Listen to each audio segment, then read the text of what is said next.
forget. Still thinking about how we met. Yeah, I'm with you now. Oh, one thing that it's plain to see, the best thing in this life's for free.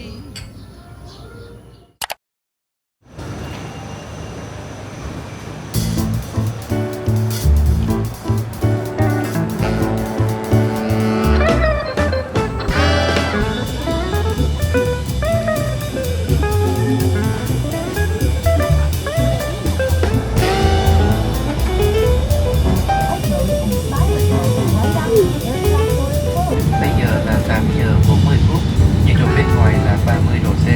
Quý khách lưu ý ngồi yên tại chỗ với dây an toàn được cài chặt cho đến khi máy bay dừng hẳn và đèn hiệu cài dây an toàn được tắt. Thay mặt cho hãng hàng không mặt trời Phú Quốc, xin kính chào tạm biệt. Chúc quý khách có thời gian lựa chọn tuyệt vời tại thành phố Đà Nẵng.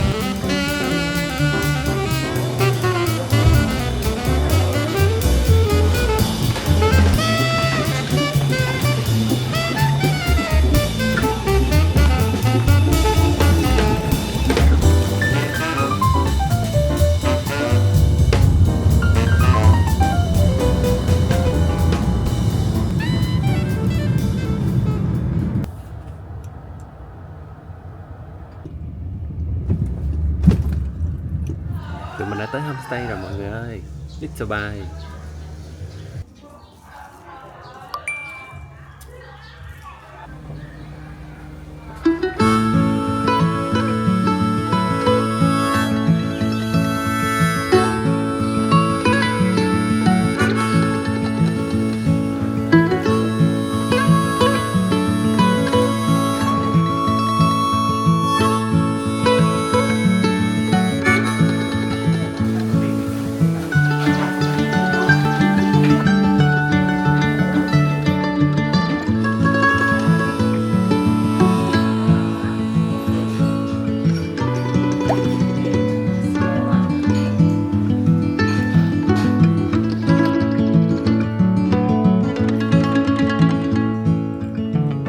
Tụi mình mới vừa check in phòng ở Little Bay mọi người ơi. Thì đây là phòng của tụi mình. Có một cái giường khá là lớn nằm ở giữa phòng. Bên đây thì mình có một cái cửa sổ chứ là một cái cửa lớn để mà nhìn ra vườn rau. Buổi sáng mà thức dậy ở đây thì tụi mình nghĩ cũng sẽ khá là thơ mộng.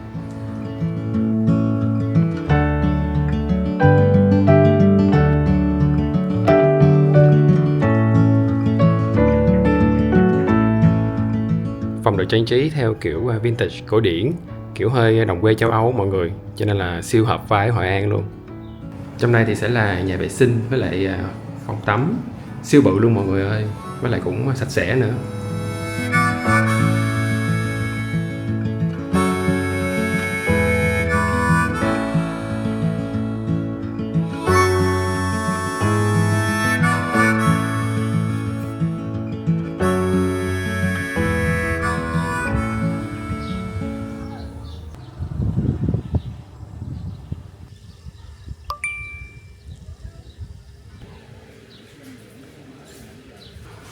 Đặc sản Hội An, nước hột é nha mọi người.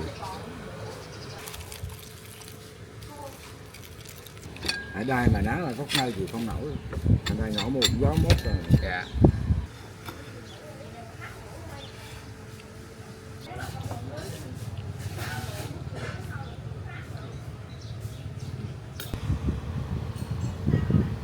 Cái này nãy mình gọi lộn là tam hảo. Cái món này nó tên là tam hữu nha mọi người. Là nó có thịt, tôm cuộn với hành.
Như đã hứa hẹn thì đợt này tụi mình sẽ đi Hội An với lại Đà Nẵng 4 ngày. Tụi mình sẽ dành 2 ngày ở Hội An và 2 ngày ở Đà Nẵng. Và thật ra thì lúc đầu tụi mình nghĩ chỉ dành buổi chiều ở Hội An thì cũng đã đủ rồi. Nhưng mà sau khi tìm hiểu những cái chỗ hay ho thì 2 ngày là cũng chưa đủ nữa. Và cái lịch trình thì tụi mình có rất là nhiều chỗ thú vị mà tụi mình sẽ khám phá. Mọi người cùng đi với tụi mình nha.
Đây 7 cái.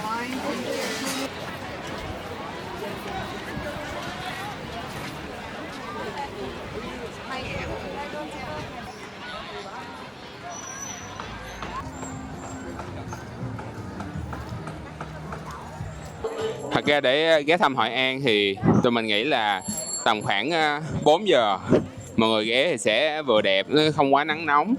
Mình có thể chơi khoảng 1-2 tiếng ở đây. Đến tối thì mọi người sẽ có 2 lựa chọn. Một là mọi người sẽ đi xem show ký ức Hội An, rất là hay luôn á.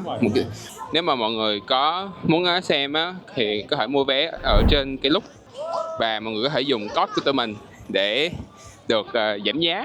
Và code của mình là HTKLUB. Mà sau đó thì tụi mình xem rồi, cho nên là hôm nay thì tụi mình sẽ thử một cái trải nghiệm khác, đó là đi thuyền để thả đèn ở trên sông. Bây giờ thì tụi mình sẽ đi mua vé để trải nghiệm thử.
Hello mọi người. Sáng hôm nay thì tụi mình ăn sáng ở khách sạn. Mình ăn mì Quảng, còn Thọ thì ăn cao lầu. Và phải nói là tụi mình siêu thích cái homestay mà tụi mình đang ở luôn mọi người ơi. Nó tên là Little Bay. Thì cái chỗ này kiểu cái cách trang trí của nó rất là mộc mạc, kiểu vintage đồng quê rồi đó, rất là nhẹ nhàng luôn, kiểu hợp với Hội An. đúng rồi, siêu phù hợp với lại Hội An. Rồi xong rồi từ lúc mà tụi mình ăn á, tiếng lách cách trong bếp cảm giác rất là ASMR. Nên là cảm giác tụi mình đã có một buổi sáng rất là bình yên. Và một cái tụi mình thấy cũng khá là hay, sáng hôm qua tới nay tụi mình đã đi 2 cái cà phê rồi, cà phê Slow với lại Every Half. Thì ở đây tụi mình thấy là cà phê thường sẽ rất là customize với lại Hội An, kiểu là kiểu vibe nhạc cổ, truyền thống, nên cũng khá là hay.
Hiện tại thì tụi mình đang ở làng gốm Thanh Hà, cũng khá là vắng mọi người, nhưng mà cảm giác rất là yên bình.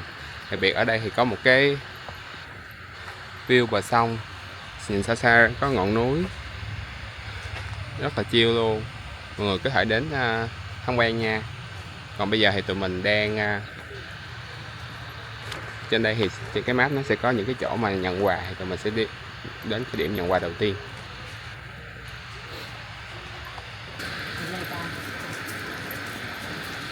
Đi đúng ở nhà đi mót đây. Dạ. Đi trước đây nè. Đây là tối nè.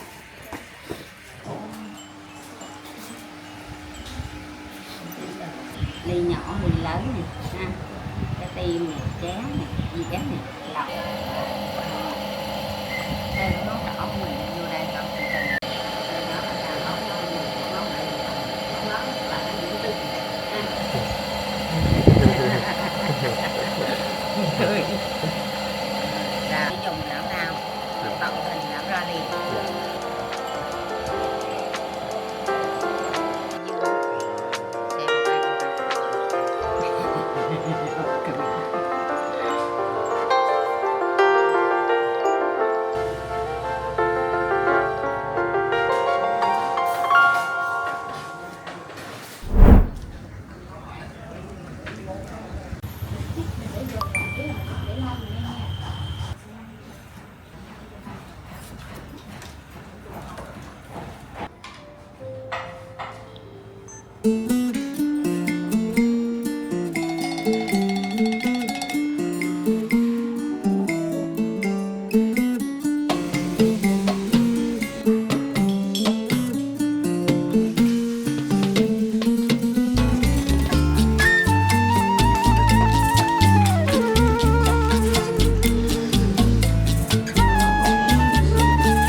ăn, chiếu bạc và các vật dụng khác để tổ chức ăn uống tại khu vực bãi biển, hạn chế sử dụng túi ni lông và bỏ rác đúng nơi quy định. Điểm an toàn.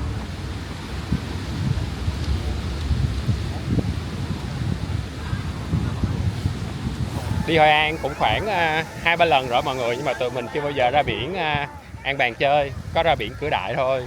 Thì bữa nay tụi mình ra biển An Bàng thì thấy cũng vui mọi người. Ngoài biển An Bàng cũng có cho thuê dù với ghế ngồi nữa mọi người. Phía ngoài đây cũng có bán cháo nghêu nữa.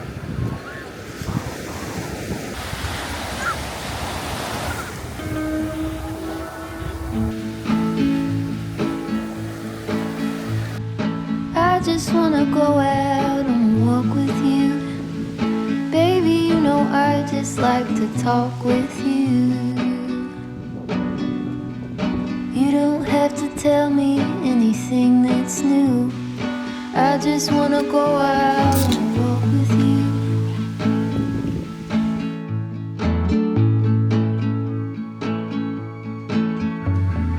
I just wanna see your shadow next to mine, sailing over pavement with our two elbows. I like to see the shape you're in from time to time. I just wanna see your shadow next to mine.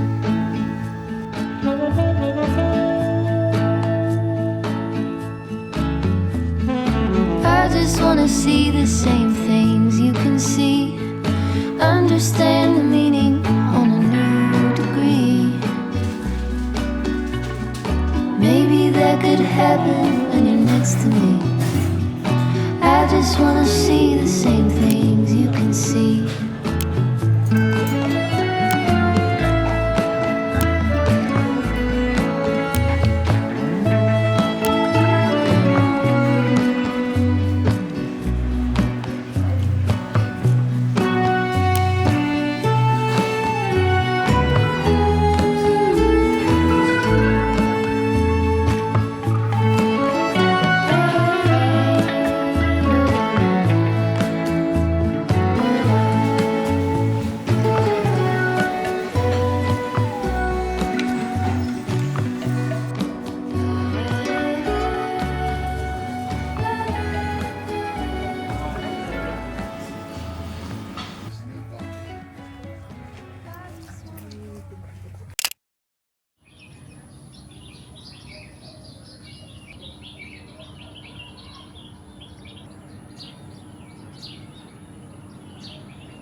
Hôm nay là ngày cuối cùng của tụi mình ở Hội An, nên là hôm nay tụi mình sẽ đi phố cổ vào buổi sáng để coi coi cái vibe nó có khác với buổi tối hay không.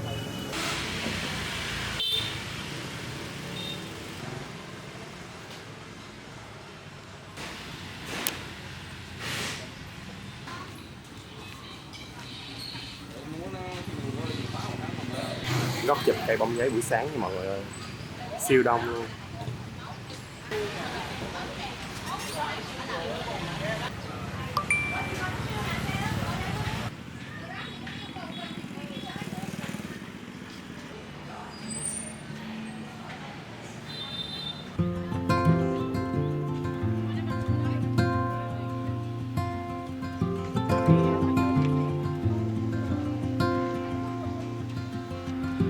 Close to violet on a Sunday,